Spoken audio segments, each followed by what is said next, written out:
Welcome back to another edition of Who's Got Next. A lot of big news today surrounding Michigan football, some long-awaited news. And as we've maintained throughout this whole thing, Seth, good things come to those who wait. Great things in this instance, as five-star quarterback Jadyn Davis has officially pledged to the Wolverines, a huge addition for the class. Seth and I are going to talk about, how this whole thing came to be. Maybe touch a little bit on why we never really lost confidence in the fact that it was going to happen. Kind of some behind the scenes things, and then of course we'll touch on the impact. But first things first. I mean, Seth, this is a huge commitment.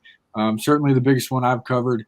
Where does it rank for you? I mean, how does it feel to have some coverage and what is such a historic commitment for Michigan?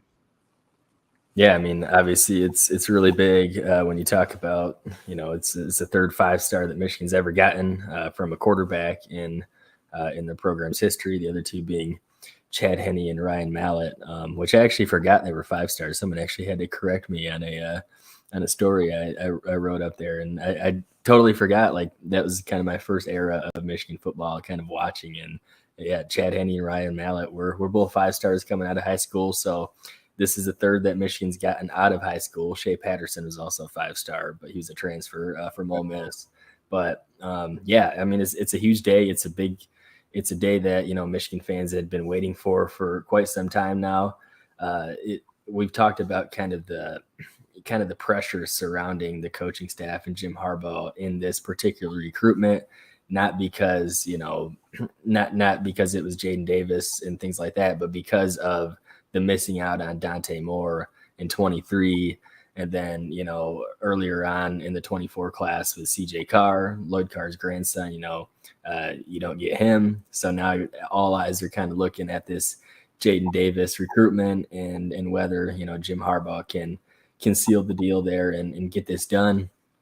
Obviously it took, at certain points people thought, hey, maybe he could commit here, maybe it could be the summer after the barbecue at the big house. And then it kind of drug on after that. And then, but after this past weekend and happened and he visited, and then he announced that his commitment date. And, when he tuned in on Sports Center this afternoon, everyone, we knew that it was going to be Michigan, and we've been pretty confident on that fact all along. Just hearing some behind the scenes stuff and things like that Michigan was always the clear front runner and the team to beat.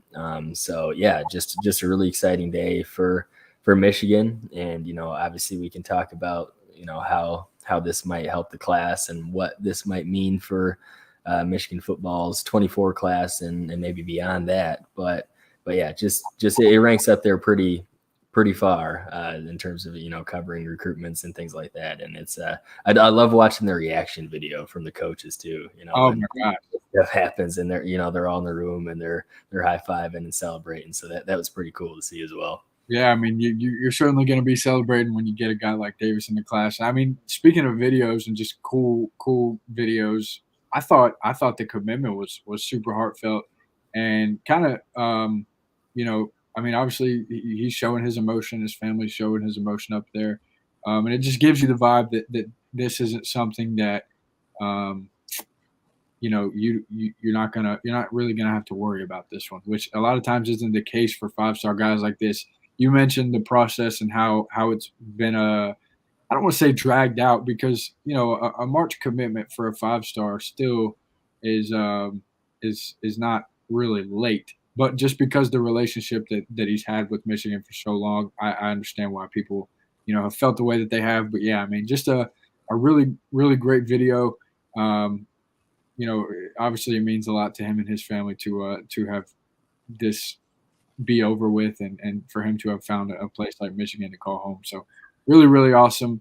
And really great job from the staff. I mean, not only to identify Davis early on and really start developing that relationship, but as you mentioned, you got to give a ton of credit to Jim Harbaugh. You've got some insight on how that played out. Tell everyone his confidence level throughout this, and how he was able to seal the deal. Yeah. First, I kind of comment on the commitment, the video or the live he did on Sports Center. I thought that was really cool as well. It almost seemed like it was, signing the national letter of intent.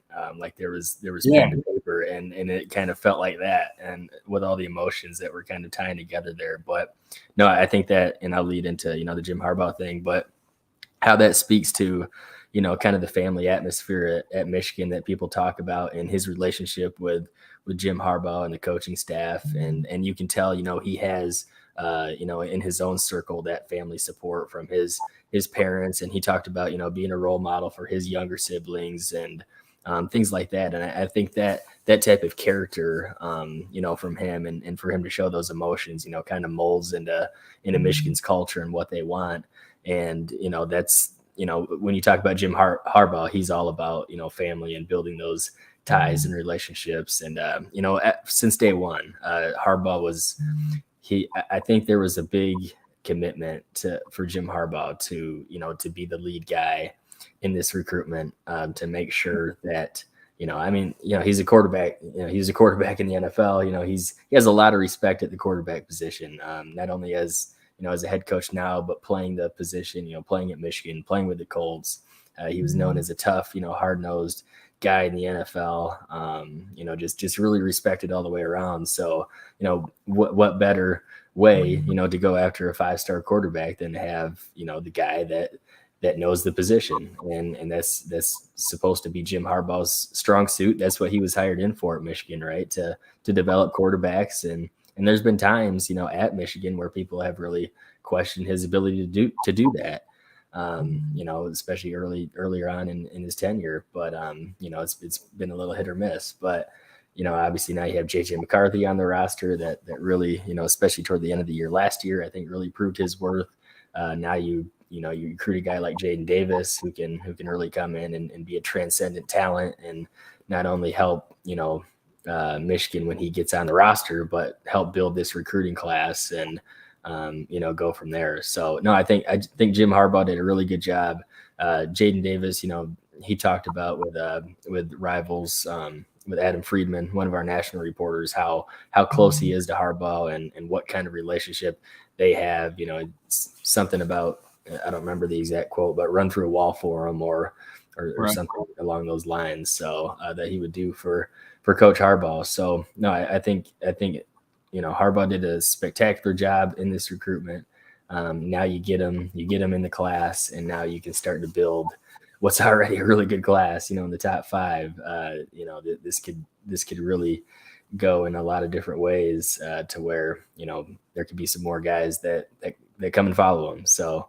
And then the other thing was, with the coaching staff was the big, it wasn't a turning point. I wouldn't call it that, but, when Matt Weiss was fired, from the program as the quarterback's coach, co-offensive coordinator, Kurt Campbell comes in as the quarterback's coach, and the players, they loved him already. And that was a great move. JJ McCarthy's talked about how much they really love Kurt Campbell. And Jadyn Davis was able to, connect with him a few different times and be able to establish a relationship there, even after Matt Weiss left. So that was critical. I don't think it was the end all be all because Harbaugh was still the leader in kind of the recruitment, but it definitely helped to have a guy like Campbell knowing that you're going to work with him, on the offensive side of the ball. To build that connection too. So just all the way around, everything played out the way Michigan could have hoped. And now this is where they're at, and they're in a really good spot. Yeah. You touched on the class a little bit. And I think, we can go ahead and move into talking about what this could mean for the class. Obviously, as you mentioned, boosted it up into that 4 slot. They were already, I think, sitting at 5 or 4 prior to this. So, I mean, a huge commitment for a multitude of reasons. You touched on a lot of them, but I think, just as we move forward, let's talk about other guys that could end up committing as a result of this, because I think, when you look at the comments that he made with Adam Friedman, talking about how he wants this to be the nation's top class.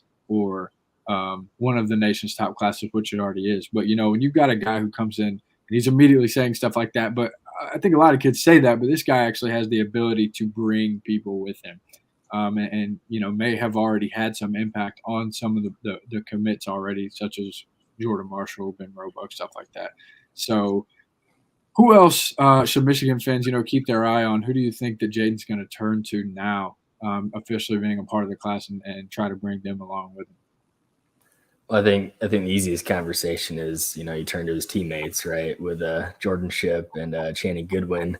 They've talked publicly in the past about, how cool it would be to play on the same team and kind of be a quote unquote package deal. They never made any guarantees that would happen, but they've spoken on record several times in the past that hey, this would be really neat to pair up and imagine us taking what we do in high school at Providence Day and winning state championships and taking that over to the Division I level and Michigan in this case, if one or both of them were to join Davis in that sense. So yeah, I think those are two guys definitely to keep an eye on, to watch for, and we'll see what happens down the road there. And just guys like, there's some guys that already have been trending, in a positive direction toward Michigan, and like say part of that could be just knowing, at some point Davis would commit, and other guys that have really helped build the class as well. Brian Robinson, we've talked about him, an edge defensive end from Ohio, Brady Preescorn from Rochester, Michigan. He's visited several times and thinks really highly of Michigan and the Wolverines. There's a multitude of guys. Taylor Tatum, running back from Texas there, where you could have Jordan Marshall and Taylor Tatum in the class. What a combination at running back that would be. My goodness.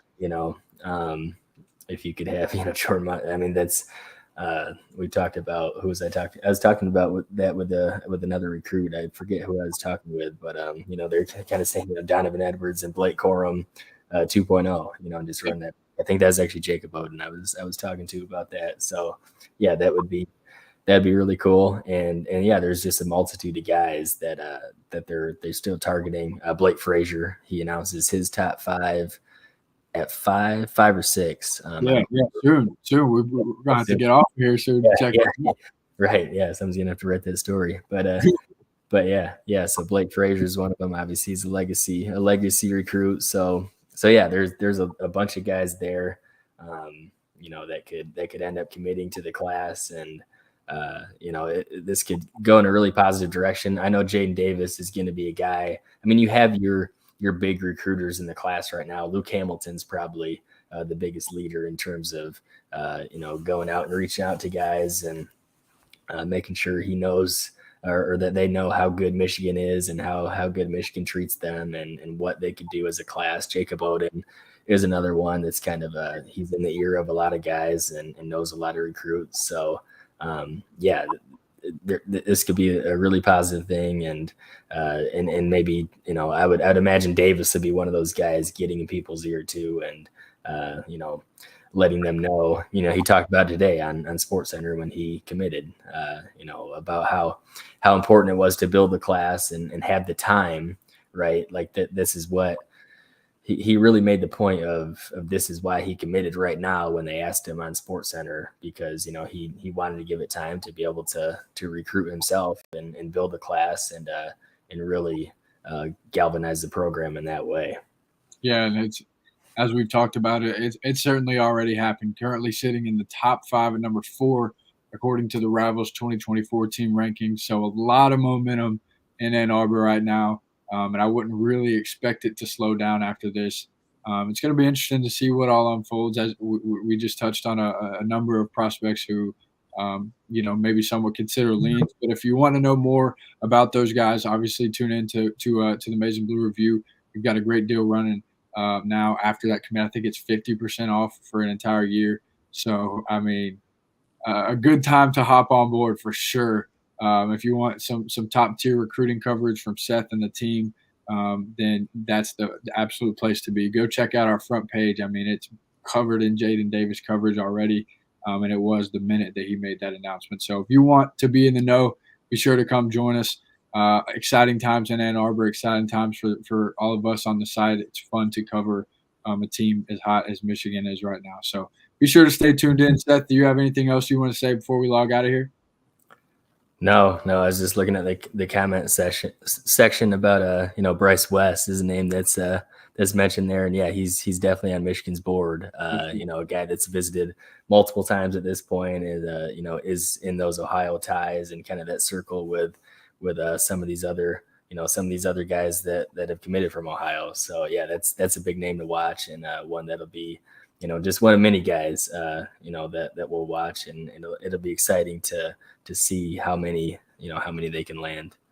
Yep. Yeah, but I know you see the comment too about Hunter transferring. We're not going to touch on that right now. We're positive vibes talking about Jadyn Davis right now. Tune into the website for the coverage on Hunter. Obviously, definitely a blow to the program, but it can't be a normal day, for Michigan athletics. Like there has to be a high and there has to be a low.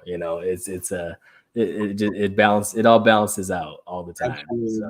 So. But maybe that'll be a podcast for tomorrow or something like that. But again, we're gonna keep it positive. A great day for Michigan football, and a lot more hopefully to come, as we've talked about. So for everyone who tuned in and for everyone who sees this after it's posted, thank y'all for watching. We certainly do appreciate it. Stay tuned again to the Maize and Blue Review for ongoing coverage on this and the entire class. It's going to be some great stuff. Seth, appreciate you, man. Everyone, again, thank you all, and we'll see you in the next one.